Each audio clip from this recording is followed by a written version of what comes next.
Assalamualaikum warahmatullahi wabarakatuh. Ya Rabbi bil Mustafa baligh maqasidana waghfir lana ma madha ya wasi'al karami.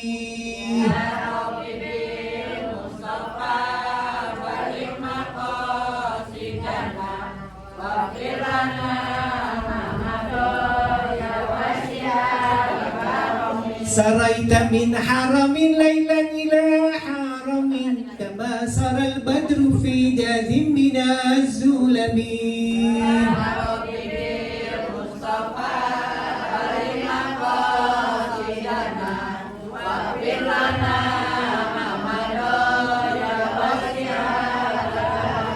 Lahu farartu habibullahi hujjatuhu masdarul fawqi wal irfani wal karami.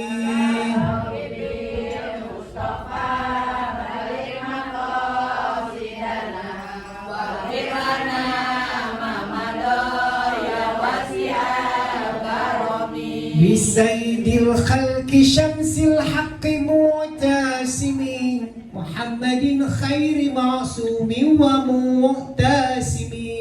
Ya Rabbi bil Mustafa baligh maqasidana waghfir lana ma madha ya wasi'al karami. Ya Rabbi bil Mustafa baligh maqasidana waghfir lana ma madha ya wasi'al karami.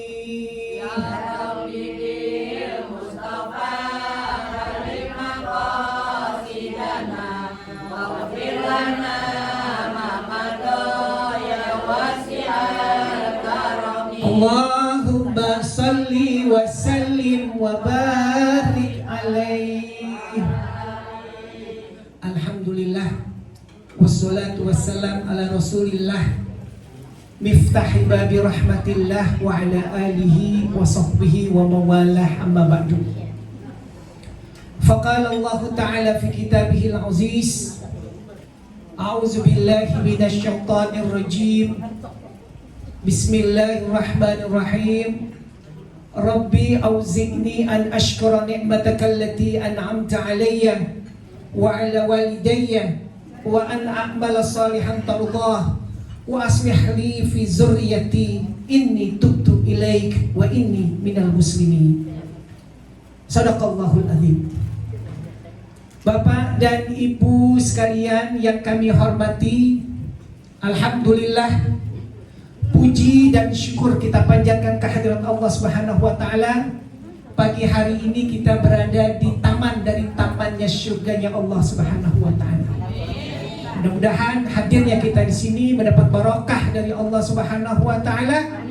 Kita dibukakan hati kita, dibukakan pikiran kita, otak kita untuk menuntut ilmu, dan insya Allah ini berguna buat bekal kita menuju kehidupan keselamatan di akhirat insya Allah ta'ala. Salawat dan salam tak lupa kita sampaikan kepada baginda Nabi kita Muhammad Sallallahu Alaihi Wasallam. Mudah-mudahan insya Allah di yaumil kiamah nanti kita mendapat syafaatnya nanti insya Allah, amin ya rabbal alamin. Mari sama-sama kita baca Fatihah. Kita kirimkan Fatihah ini buat guru kita Ayahanda almarhum al-maghfurlah Kiai Haji Abdullah Syafi'i dan Ibunda Hajah Siti Romlah. Mudah-mudahan insya Allah kuburnya menjadi raudhah min riyadil jannah. Dan kita semua yang punya keluarga, pasangan kita atau anak kita, famili kita, orang tua kita yang sudah keburu meninggal dunia dipanggil oleh Allah Subhanahu wa taala, mudah-mudahan insya Allah dirahmati dan diampuni, dijadikan kuburnya menjadi raudhah min riyadil jannah. Al-Fatihah. Alhamdulillahirabbil alamin arrahmanir rahim maliki yaumiddin iyyaka na'budu wa iyyaka nasta'in ihdinas siratal mustaqim shiratal ladzina an'amta 'alaihim ghairil maghdubi 'alaihim waladdallin. Bapak dan Ibu sekalian, alhamdulillah kita di ujung miladiyah bulan Desember kita bertemu minggu kedua dengan penuh kesehatan, penuh rahmat dan maghfirah dari Allah, sehingga banyak sekali orang yang namanya tidak hadir, berada bukan di taman dari tamannya surga, tetapi kita sangat beruntung kita berada di taman dari tamannya surganya Allah Subhanahu wa taala. Bapak Ibu sekalian, syukur yang begitu banyak perlu kita ungkapkan kepada Allah karena begitu banyak nikmat yang Allah beri. Saking banyaknya nikmat yang Allah kasih kepada kita, kita tidak sanggup untuk menghitung saking banyaknya nikmat yang Allah berikan. Wa in ta'uddu nikmatallahi la tuhsuha. Jika kita menghitung nikmatnya Allah saking banyaknya, kita tidak akan mampu menghitung nikmat yang Allah beri. Berapa banyak nikmat yang Allah kita beri. Sekarang kita muhasabah, introspeksi diri kita sendiri. Sudah berapakah ibadah kita kepada Allah? Masih kurang apa masih jauh atau udah banyak? Jauh banget. Maka tanda bagian dari syukur kita kepada Allah, kita perbanyak ibadah kepada Allah untuk mensyukuri nikmat yang Allah beri. Cara bersyukur di dalam Islam, baginda Rasulullah telah menggambarkan ada 3 cara untuk bersyukur. Yang pertama adalah syukur bil qalbi, syukur bil lisan, dan syukur bil amaliyah. Jadi ada 3 syukur. Yang paling pertama adalah syukur bil qalbi. Di hati kita kudu sering banyak terlintas ucapan alhamdulillah. Apapun yang kita terima, entah itu dari kawan kita, sohib kita, bestie kita, bestie, ya. Nah, boleh Ustaz, boleh, biar nenek-nenek juga kita punya bestie, nenek-nenek. Ya, nah itu kita terlintas apa yang kita dikasih pemberian, karena kita diperintahkan oleh baginda Rasulullah SAW untuk tahabu tahadu, saling mencintai dan saling memberi. Itu yang diperintahkan oleh baginda Rasul. Jadi gak cukup hanya mencintai tanpa harus memberi. Jadi mencintai dan saling memberi. Jadi jangan kita diberi mulu, pengen diberi mulu, ya, pengennya minta mulu gitu, dikasih mulu, jangan. Tapi kita diperintahkan oleh baginda Rasul untuk tahabu tahadu, saling cinta, saling beri. Kita punya apapun yang namanya ya nggak diukur dengan harga, tetapi yang penting keikhlasan. Ya, tanda-tanda itu bagian dari yang diceritakan oleh baginda Rasul kita untuk bersikap tahabu tahadu satu sama lain. Kenapa? Itu bagian syukur. Jadi kalau kita dikasih sama teman kita, bagus jeleknya, kurang lebihnya, terima syukur. Kalau kita banyak syukur, insya Allah berlebih. Ya, benar nggak Bu? Kita disuruh dipitahin baginda Rasul tahabu tahadu, nggak cukup untuk cinta tanpa ada pemberian. Ya, jadi apapun yang kita miliki, biar sekecil apapun atau sebesar apapun, kita beri sahib kita, saudara kita, guru kita. Nah itu semua adalah tanda kesyukuran kita terhadap nikmat yang Allah beri. Ya, yang dikatakan lam yashkurin nas, lam yashkurillah. Kalau kita nggak bersyukur terhadap yang dikasih sama manusia, sama juga kita nggak bersyukur kepada Allah, karena mereka itu dari Allah semua. Kita kan nikmat semua rezeki dari Allah, terus kita bagi teman kita, terus teman kita nggak syukur, berarti nggak syukur kepada Allah juga, bukan sama kita doang. Kan kata Nabi seperti gitu. Maka itulah yang menjadi pegangan buat kita. Kalau kita kepengen nikmat Allah dikasih terus kayak orang hujan geledek, kayak hujan dituang-tuang. Kalau orang Betawi bilang hujan dituang-tuang, karena saking gedenya. Nah itu rezeki yang banyak begitu. Jadi apapun keinginan kita, apapun azam kita, kepengenan kita, tercapai aja. Insya Allah. Ustaz pengen umroh, merem, datang rezekinya. Ustaz mau ngikuti ke jejak Rasul nih, programnya keliling Timur Tengah, ada aja. Kenapa?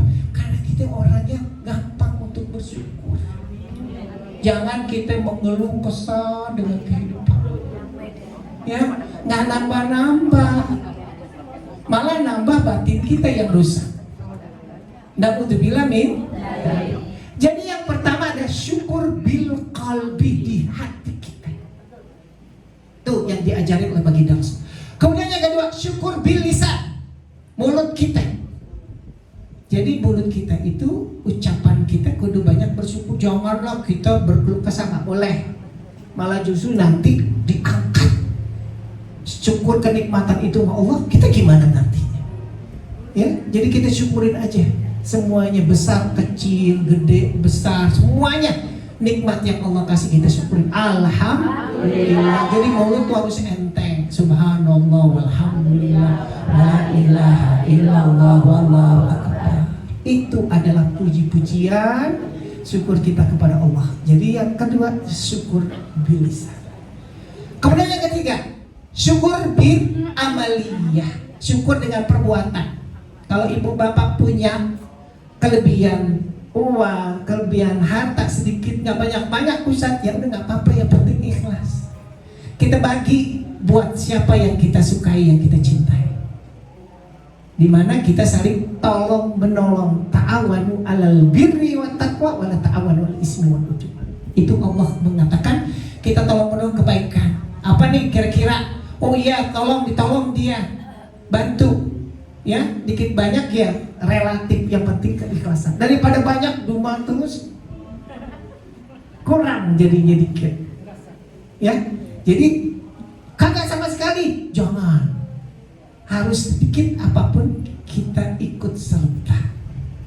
Ya, jadi kita gotong meroyong untuk kebersamaan bersama-sama, kompak jadi bagus. Untuk syiar Islam tuh bentuknya begitu. Ustaz saya ada kelebihan mau ulang tahun nih, udah kasih makan nasi kotak semuanya. Itu bentuk syukur apa Ustaz? Bil amaliyah. Karena orang yang makan itu akan mendoakan kita. Pahalanya mengalir Ustaz, mengalir panjang karena kita makan. Itu bentuk syukur kita. Jadi dapat banyak, dapat dikit, kita bagi. Apalagi dapatnya banyak. Masya Allah, kebagian.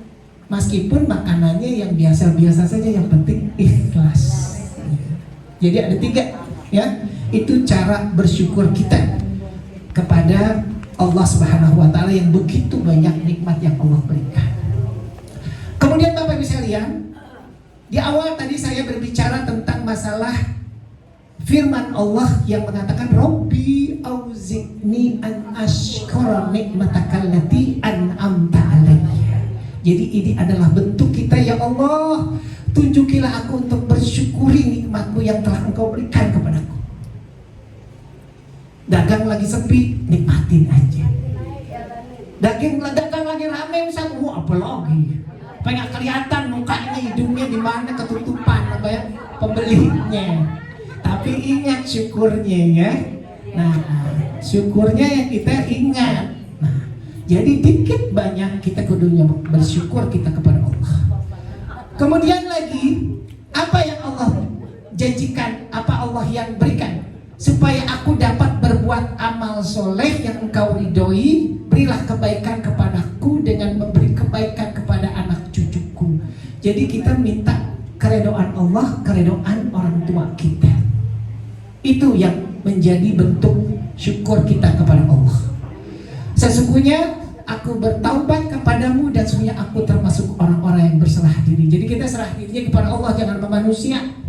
Kalau kita serahkan sama manusia, siap-siap kekecewaan. Jadi jangan berharap banyak. Harap banyaknya sama Allah. Jangan kita susah, nggak lama kita berharap sama orang, nggak dapat, melengos. Kan karena nggak dibantu. Nah kenapa? Karena berharap banyak kepada manusia. Jadi kita disuruh sama Allah untuk minta kepada Allah. Kapan Ustaz? Ya saat tengah malam tahajud. Ya mintalah segala keluh kesah kita. Bapak Ibu sekalian, ada 4 janji Allah dalam Al-Quran yang gak bakalan meleset. Yang pertama adalah, jika kalian bersyukur, maka aku tambahkan kenikmatan. Itu janji Allah. La in syakartum la azidannakum wa la in kafartum inna adzabi lasyadid. Ini surat Al-Ibrahim ayat 7. Ya, surat Ibrahim ayat 7 ini yang menyatakan bahwa kalau kita pandai bersyukur terhadap nikmat yang Allah kasih, Allah tambahin kenikmatan-kenikmatan. Jadi kalau ditanya baginda Rasul sama sahabat, ya Rasulullah, apa itu perbedaan nikmatnya kenikmatan kehidupan dunia dibanding kenikmatan kehidupan akhirat? Rasulullah nggak jawab, tapi Rasulullah beri isyarat. Apa yang diisyaratkan oleh baginda Rasul?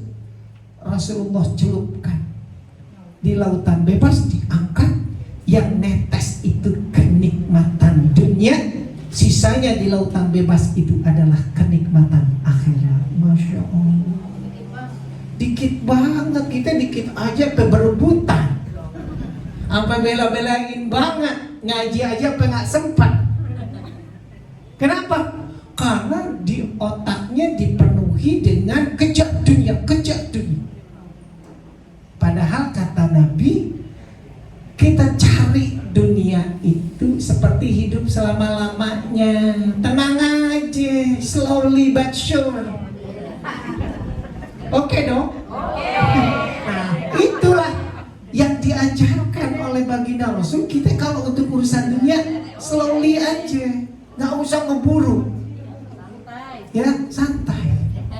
Ya kan? Itu baginda Rasul mengatakan, kita disuruh cari dunia seperti kita hidup selama-lamanya. Tapi kalau kita cari akhirat seperti mati besok. Jadi nggak usah ditunda. Ngaji nanti aja Ustaz, bulan depan kalau nyampe umurnya. Emangnya yang garansi siapa?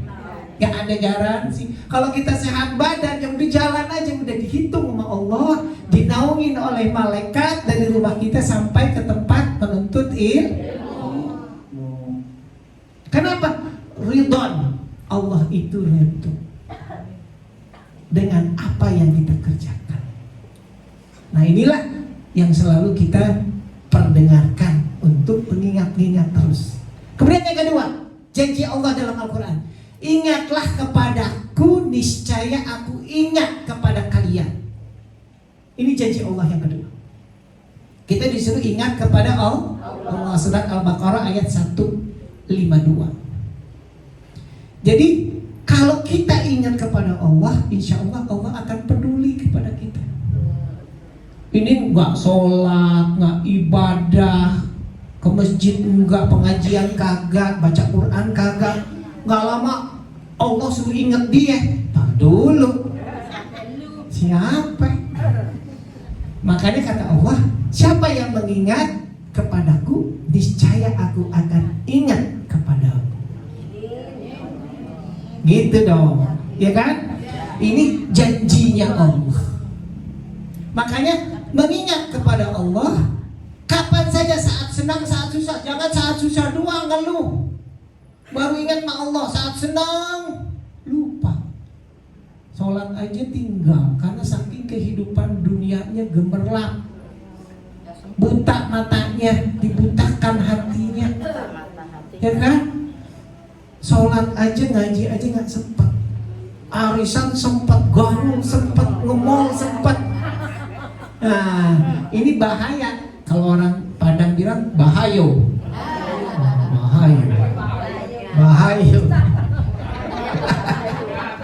Bahayo. Nah, kalau udah bahayo begini, berarti jangan sampai kita dikasih istidraj. Istidraj itu apa? Istidraj itu adalah azab yang tertunda. Itu namanya istidraj. Allah kasih ulur umurnya, kesenangannya diulur, padahal itu adalah siksaan buat dia. Ya, kenapa? Sejauh mana dia bisa taubat? Sampai kapan dia bisa taubat? Ada yang keburu taubat, ada yang nggak keburu taubat. Naudzubillah min. Jadi kesenangan yang seperti itu adalah semacam azab yang tertunda. Itu justru Allah yang Allah katakan dalam Al-Quran, sanastajrijuhum, Allah akan kasih siksaan yang tertunda. Itu dalam Al-Quran bagi mereka ya yang mempunyai akal. Jadi jangan sampai kita begitu. Itu diingatkan dalam Al-Quran, sanastajrijuhum, Allah akan kasih lolos yang namanya apa aja lolos, nikmat, duitnya banyak tapi lupa kepada Allah, maksiat terus, amal ibadah kagak, banyak kayak begitu ya.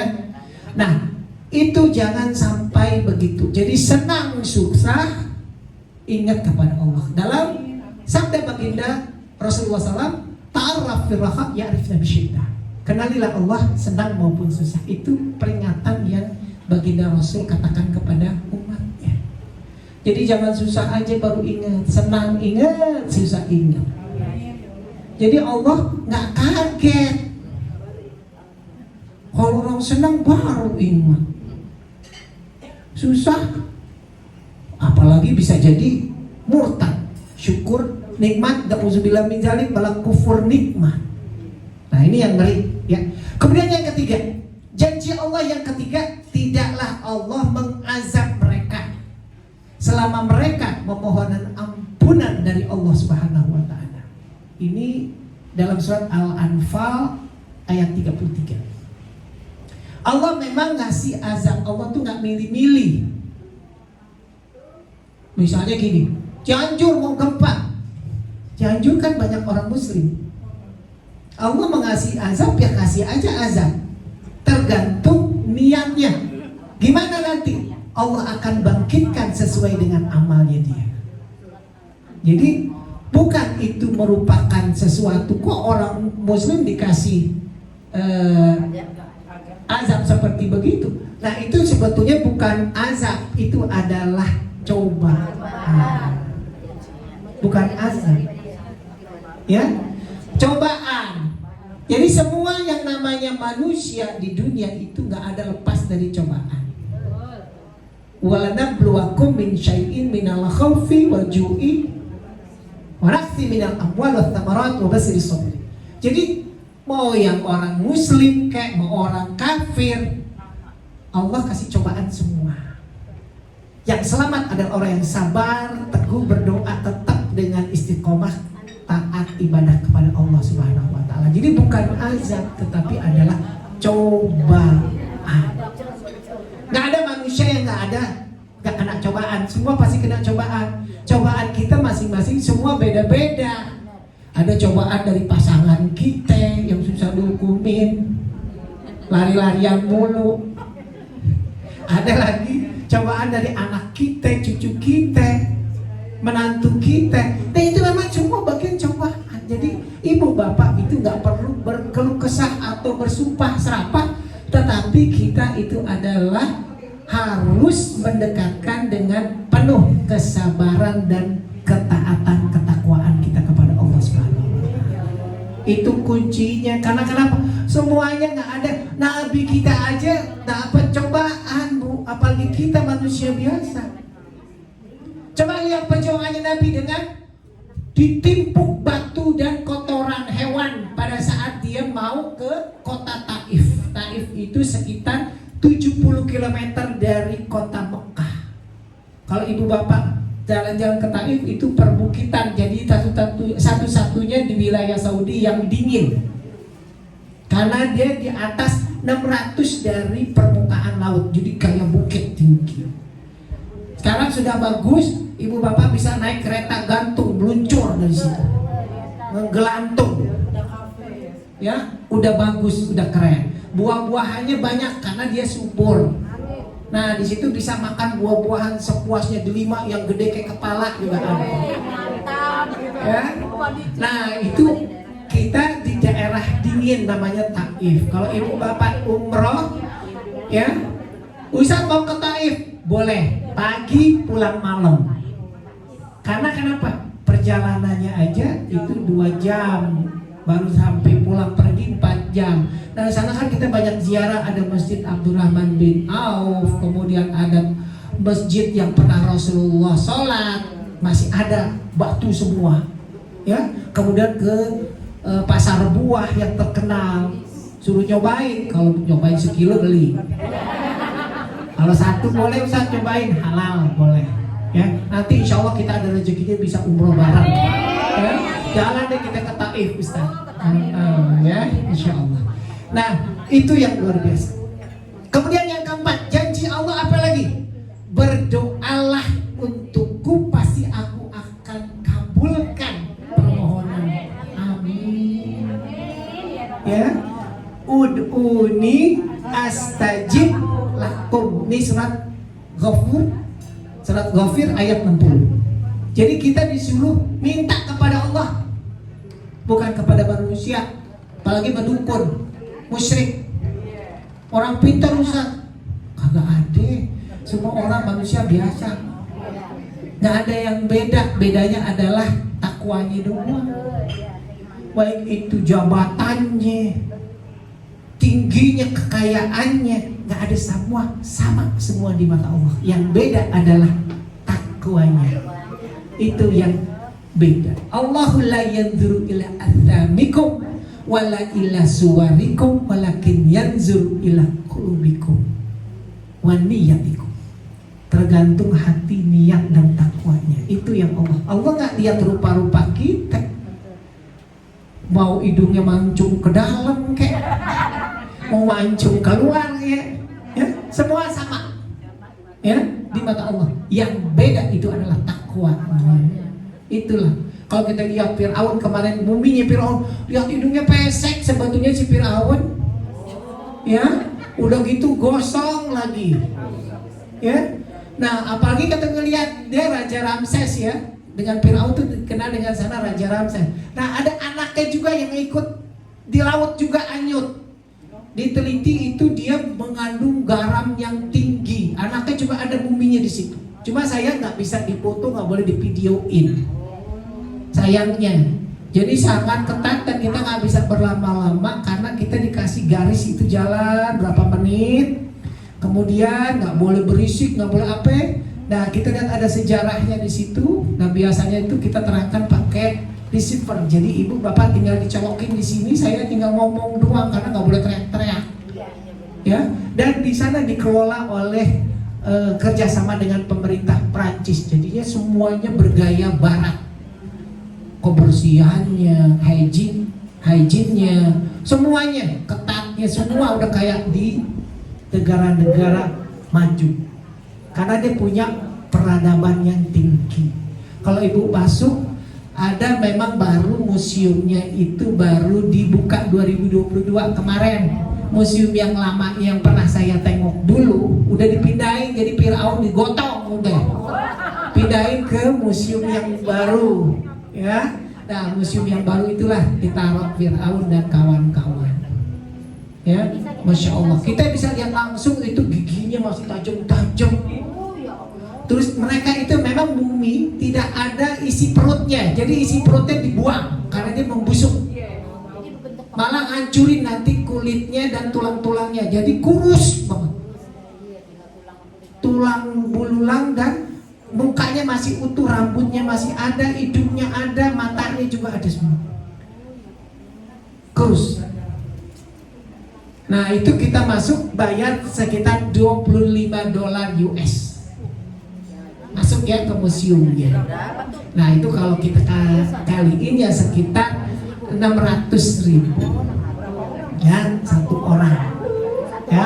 Nah kita masuk ke situ, kita tengok tuh ngeliat bener kejadiannya seperti itu. Berarti apa yang diceritakan dalam Al-Quran adanya memang begitu. Jadi untuk meyakinkan, boleh Ustaz mau jalan? Boleh, kita ngumpulin duit jalan. Ustaz ada programnya kita tinggal jalan. Ya, karena itu menambah keimanan kita. Ya.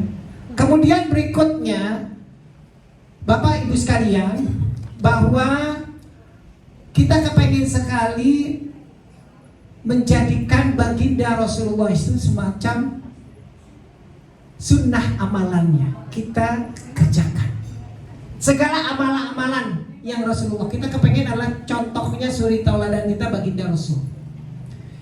Ada 10 amalan yang selalu baginda Rasul kerjakan, karena kita kepengen hidup kita itu sesuai dengan sunnahnya Rasul. Karena baginda Rasul itu adalah manusia. Gak mungkin kita contoh malaikat, gak mungkin kita contohnya Allah, tapi kita contohnya adalah Nabi dan Rasul Muhammad Sallallahu Alaihi Wasallam, karena dia adalah manusia pilihan. Yang pertama adalah dia sering melakukan tahajud qiyamul lail. Bahkan hampir setiap malam nggak pernah luput. Kalau kita kepengen sunnahnya baginda Rasul, malam jangan ngorok-ngorok banget, tengah malam bangun. Kalau kita kepengen sunnahnya Rasul, makanya kenapa? Ibadah sholat tahajud itu adalah sunnah muakkadah, sunnah yang sangat dianjurkan. Jadi kedudukannya di bawah sholat fardu. Jadi sholat fardu kan ada 5. Nah berikutnya sholat utama tahajud dibandingkan sholat sunat yang lain. Masya Allah banget. Fatahajjat bihi nafilatan laka asa ayyam asarabuka qama mahmuda. Allah Subhanahu wa taala mengatakan dalam Al-Qur'an, Allah akan buatkan tempat di mana nanti di surga mahligai tempat yang paling baik, maqamah mahmuda, yang terpuji kalau kita ahli ibadah sholat tahajud. Biar kita di rumah di dunia biasa aja, tetapi di akhirat Allah kasih di surga itu tempat yang terpuji. Kenapa? Karena kita ahli tahajud.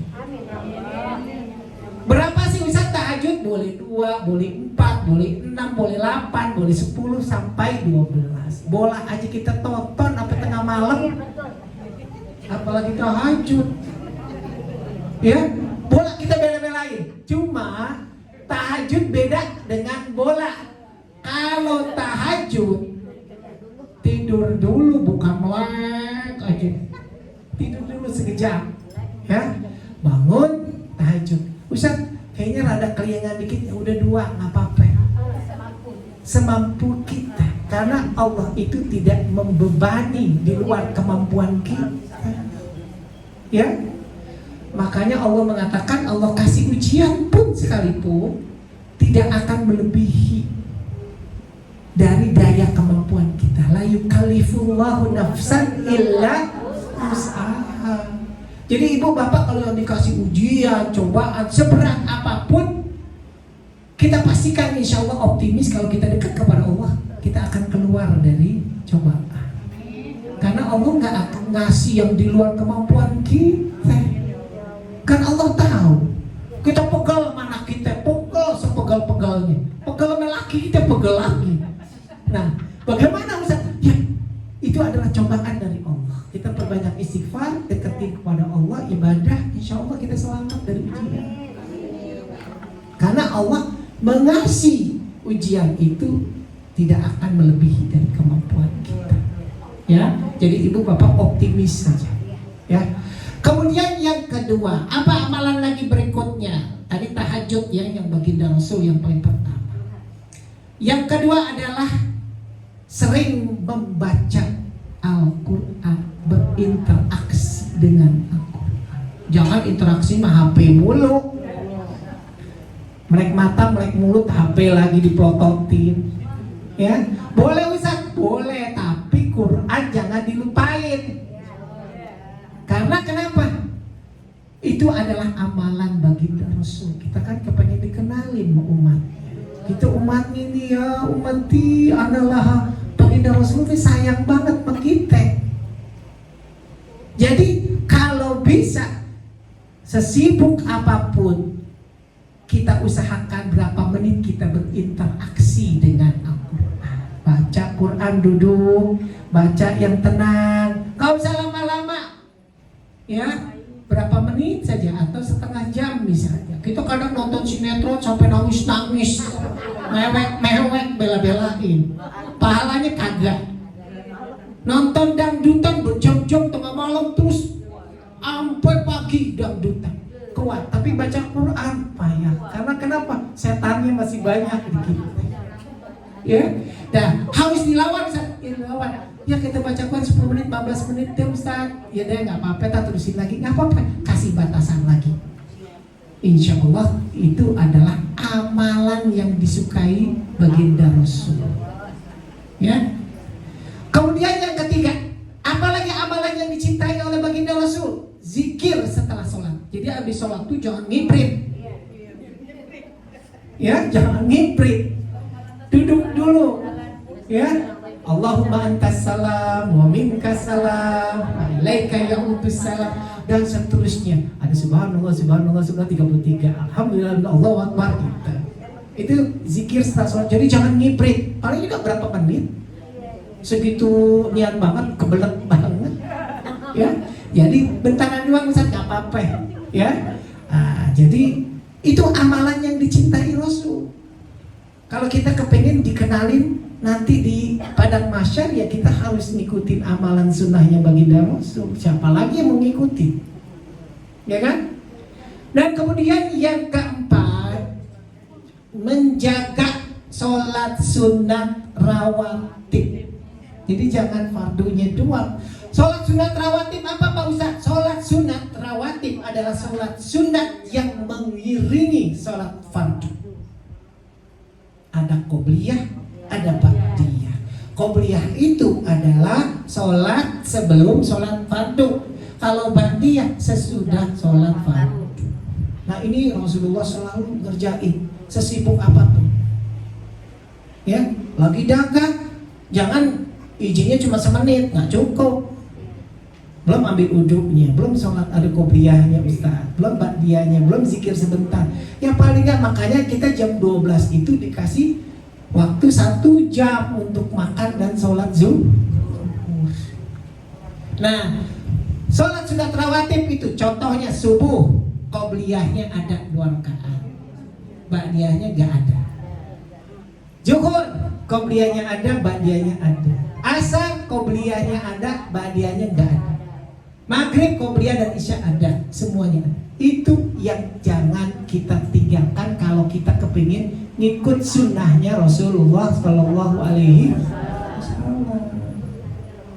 Ya, jadi usahakan kasih waktu yang baik untuk sholat agar supaya kita lebih tenang. Ya, itu yang paling penting. Kemudian yang kelima, perbanyaklah zikir petang maupun zikir malam. Nah, ibu zikir petang jam berapa? Ya antara zuhur dengan asar deh.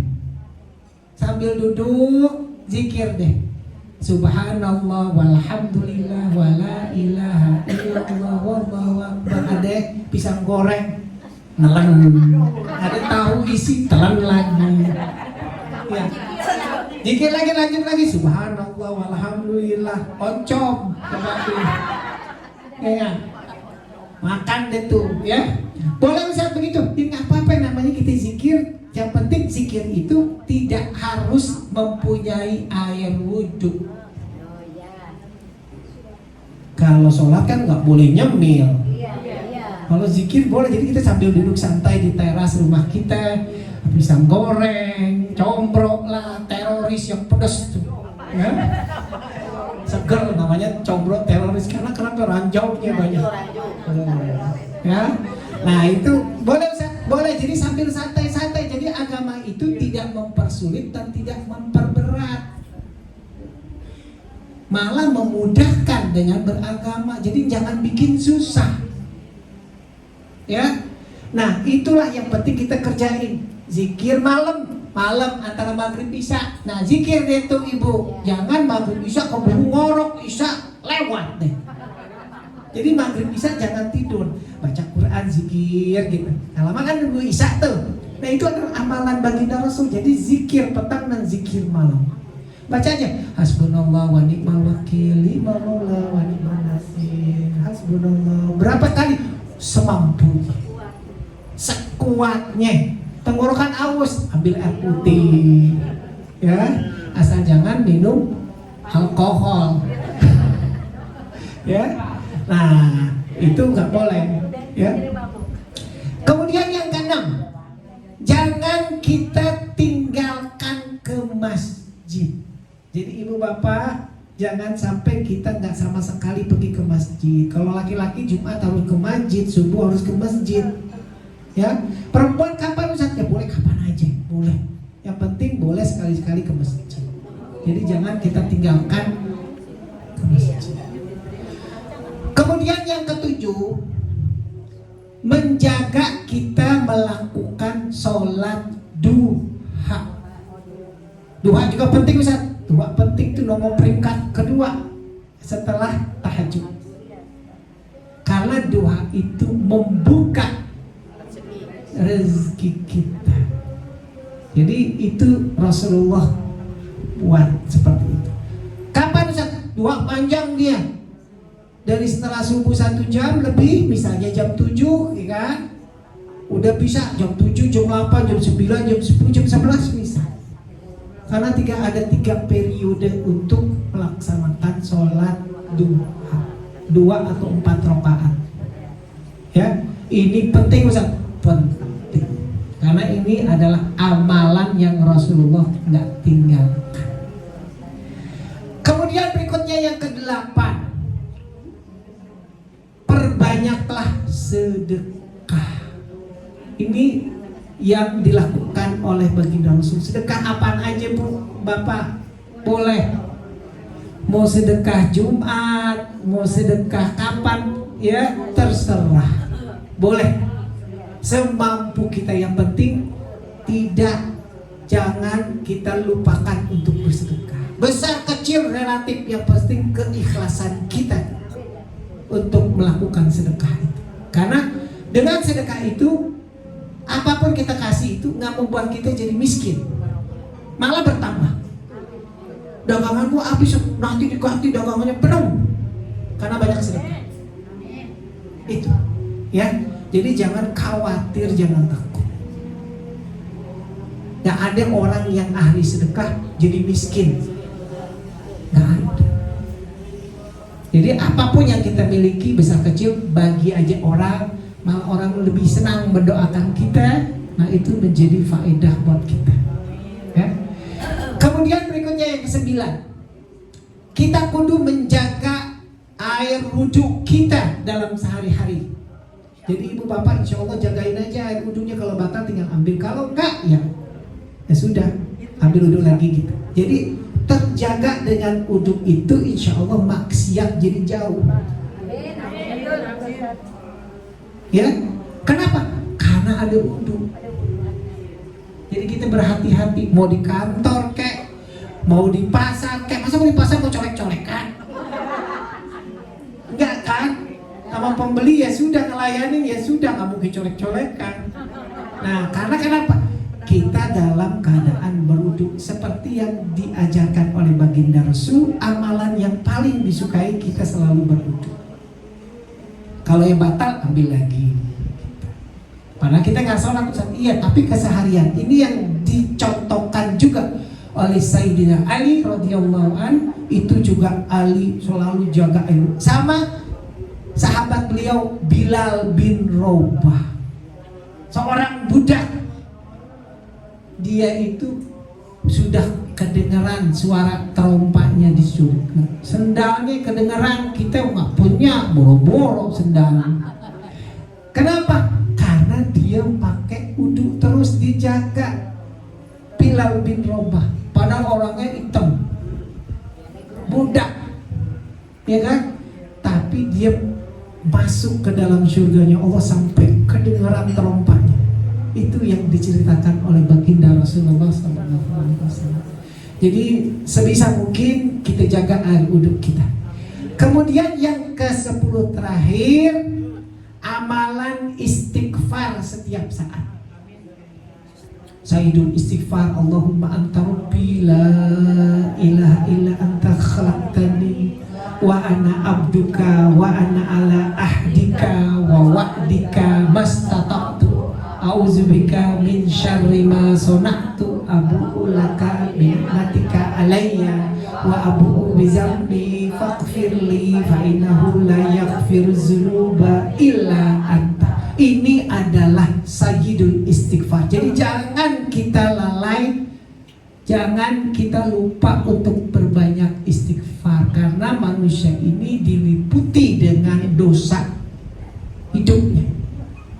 Gak ada manusia yang luput dari dosa, semua pasti ada dosanya. Nah makanya kita harus perbanyak istighfar, amalan boleh, ya itu yang paling terbaik. Untuk apa? Untuk kita menghancurkan segala dosa-dosa kita. Caranya apa lagi? Ditambah dengan sholat sunat taubat. Itu bagus. Ya.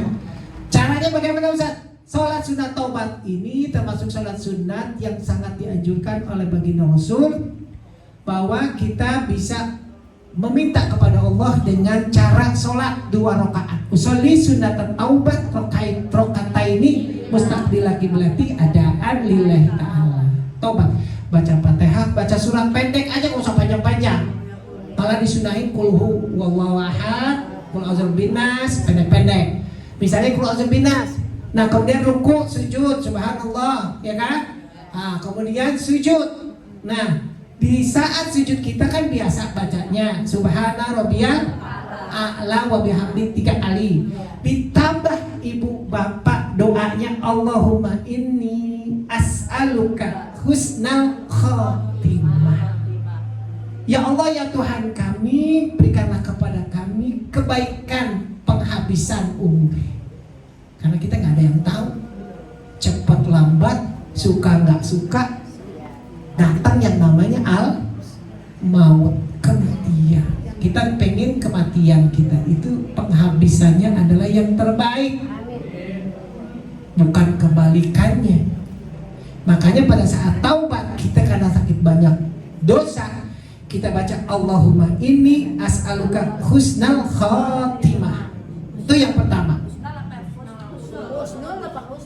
Husnal khotimah. Ya. Kemudian yang kedua, Allahumma rzuqni taubatan nasuha qoblal maut. Ya Allah ya Tuhan kami, berikanlah kami, anugerahkan kami taubatan nasuha, taubat yang sebenarnya, bukan taubat sambal, udah pedes ambil lagi, nggak ada kapok-kapoknya. Ya, kalau taubat nasuha udah selama-lamanya taubatnya, nggak mau ngerjain lagi maksiat. Jadi berdoa sambil sujud itu Allahumma rzuqni taubatan nasuha qoblal maut. Jadi sebelum meninggal. Kemudian yang ketiga apa lagi? Allahumma ya muqallibal qulub sabbit qalbi ala dinik. Ya Allah ya Tuhan kami, tetapkanlah hati kami, ya. Wahai yang membolak-balikan hati, ya. Kemudian sabbit qalbi, tetapkanlah hatiku ala dinik, atas agamamu. Jadi kita jangan mencela-mencela. Kalau orang bilang ya, mencela-mencela itu kayak orang nggak punya pendirian, pelin-pelan. Makanya kita minta ketetapan dari Allah. Kalau memang ini taubat, jangan mencela-mencela. Saatnya aja dia pengen taubat, kalau mau udah selesai sholat dia kerjain lagi, ya jangan sampai, ya. Nah, itu dibaca tambahan itu pada saat sholat taubat sujud itu, ya. Kemudian naik lagi baca Fatihah, kulhu, ruku, sujud, baca lagi itu. Kemudian salam terakhir, tahiyat terakhir, udah selesai sholat sunat taubat. Karena kita itu tidak luput dari dosa, entah itu dosa sama siapa-siapa, dosa sama Allah, Kadang kita lalai. Zaman dulu, waktu zaman single dulu masih kinyis-kinyis, ya. Kalau sekarang udah pada keriput, ya kan? Waktu zaman muda Ustaz, wah sholat suka tinggal jalan, ya kan? Masa lalu, kan kita nggak bisa balikin masa lalu. Tapi yang tahu adalah diri kita sendiri. Maka yang paling terpenting ibu bapak sholat sunat taubat, insya Allah husnuzon, diterima taubat kita. Amin ya rabbal alamin. Itu adalah cara kita untuk menghancurkan, menghapus segala dosanya kita perbuat selama kehidupan kita.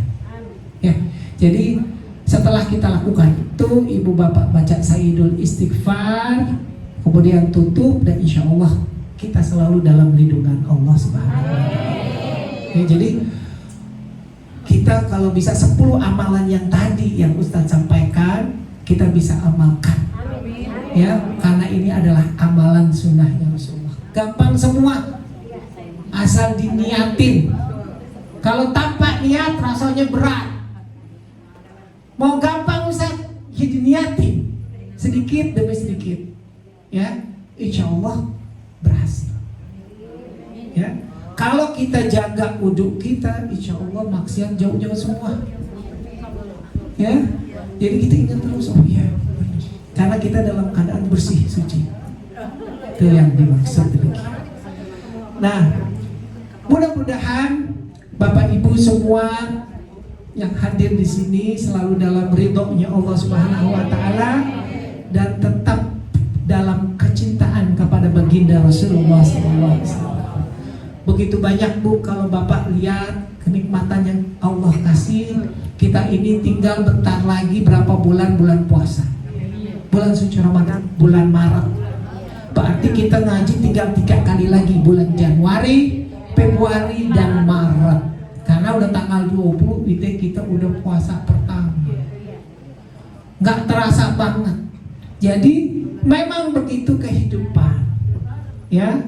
Jadi udah terasa singkat.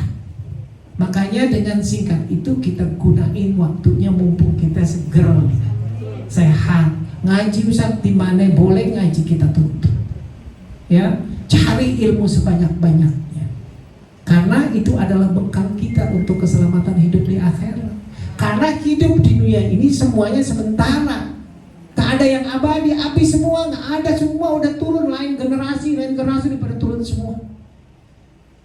Raja ratu aja sekarang udah nggak bisa, ratu Inggris udah nggak bisa, ganti nenek-nenek ganti, ya kan? Dia merintah sampai puluhan tahun, dia jadi ratu udah umur belasan tahun menjadi ratu. Sekarang dia jadi mumi karena dimasukin ke dalam peti, kayak kita berangkas. Berangkas itu terbuat dari besi yang gak bakalan menghancurkan badan. Jadi dibuat itu mungkin mau dibikin mumi mungkin. Jadi gak dikuburkan di dalam tanah. Kalau tanah kan hancur. Jadi dimasukin ke dalam berangkas. Berangkas yang terbuat dari besi yang bisa mengawetkan badan supaya gak angus, gak bau, nggak busuk, ya. Itu musnah tuh, segitu hebatnya ratu, habis. Kita bukan raja, bukan ratu, ya enggak, paling ratu jalanan, tukang jalan mulu, ya. Kenapa? Ya udah, kemana aja kita jalan, ya. Nah, itulah yang bisa menjadikan bahwa begitu banyak pengalaman hidup kita selama hidup, pastinya kita banyak ada dosa dan salah. Nah, bagaimana Ustaz? Itu solusinya yaitu tadi dengan banyak istighfar, kemudian sholat sunat taubat, insya Allah semuanya diampuni oleh Allah SWT. Apalagi mau bulan puasa nih, bentar lagi tahun baru di 2023 miladiah, Januari kita ketemu, Januari, Februari kita ketemu, Maret terakhir kita makan, ya kan? Makan enak lagi, ya. Kenapa? Karena kita mau puasa. Ya, 20 Maret aja udah bulan puasa. Ya, 3 bulan. Nah, nah, jadi penutupan sampai Maret kita. Ya, mudah-mudahan insya Allah panjang umur, sehat. Saya juga sehat, alhamdulillah, panjang umur. Ya, mudah-mudahan insya Allah segar, jadi bisa berbagi kepada Bapak Ibu semua, dan insya Allah mendapat barokah dari Allah Subhanahu Wa Taala. Al-Fatihah.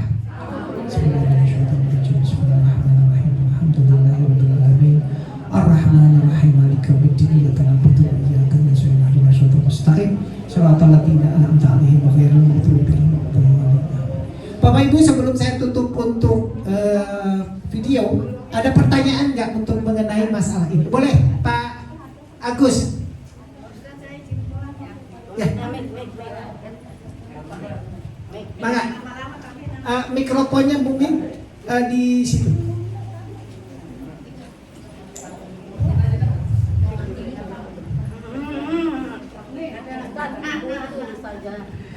Silakan.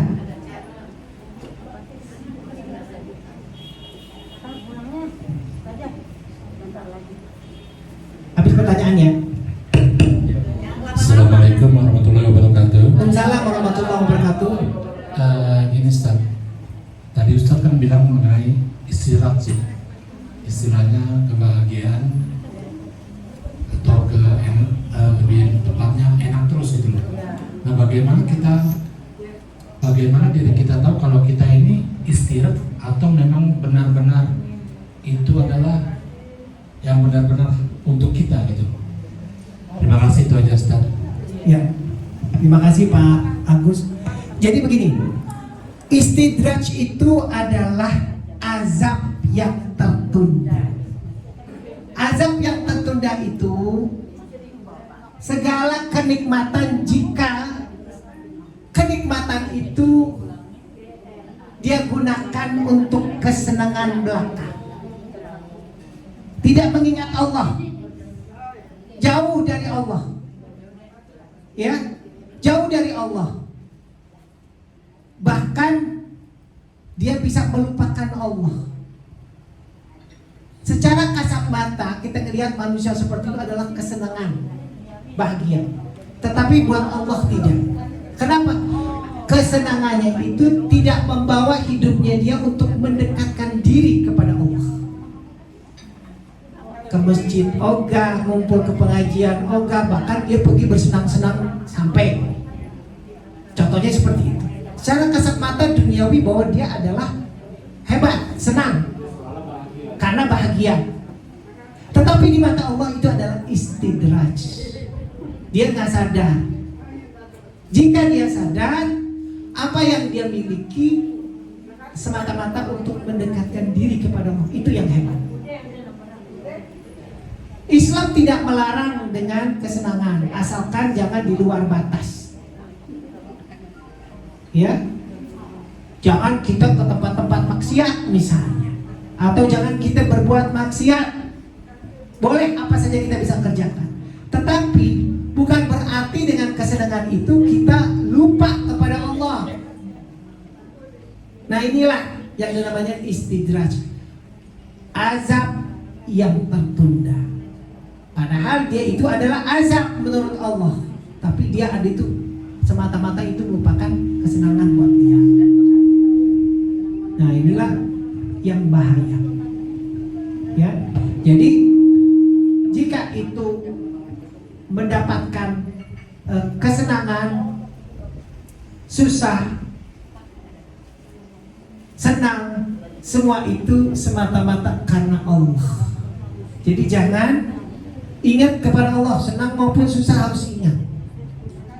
Ya, jadi istidraj itu adalah azab yang tertunda. Itu sesungguhnya. Ya, itu ya Pak Gus ya. Oke. Ada lagi yang mau bertanya, Ibu, Bapak? Udah cukup ya. Mudah-mudahan insya Allah kita hadir di sini mendapat barokah dari Allah, dan insya Allah kita selalu mengingat, ya, mengingat segala kenikmatan yang Allah beri.